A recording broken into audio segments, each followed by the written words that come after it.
Factory ekola obuveera ne shopping bags na Lukolongo Packaging Industries ey'omugagga Moses Karungi mu Ssembabule e Kabowa mu Lubaga ekutte omuliro mu kiro ekikesezza olwaleero n'essaanyaawo emmali ya Bukedde.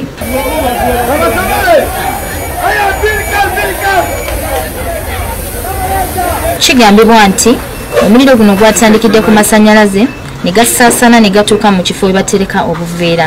Aba fire brigade babano batandise okuzikiza.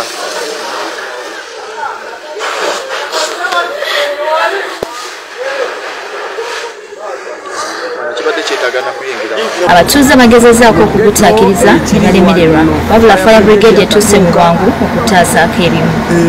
Ababbi bambi mbeere mu studio okuza kufurutuka eri mu kanyumba wali kujja factory awo yonna yabadde bugumidde omuliro waggulu. Tunewo omusajja abamuyita Haja emanga wano yazze n'agamba asikala aliwa ebintu biweddewo. Abamu ku bakozi abakola mu kifo kino balina bye bannyonnyodde. Tubisuubira nti biri mu miliyoni nga 10 kubanga mulimu mashini ez'amaanyi ezibadde zikuba obuveera kuba ebadde kampuni ya buveera eyo. Mubaddemu pikipiki nga ziriwo ezimu.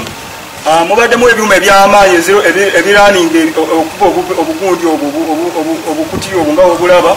So tusuubira mu miliyoni nga 10 plus. Tusuubiwe expectation gye tusuubira nti zisente entono zetusuubira naye nga mulimu ebimu bye tunalaba ku kavalinga kulaba muliro kigwe byakoseddwa like nga eyo gundi ekiyumba ky'amasannyalaze. Kulembeze nga bakulembeddwamu ssentebe Tagwe ya Edmax alina byayogedde ne basaba ab'amasannyalaze okutandika okulambula ebifo bino.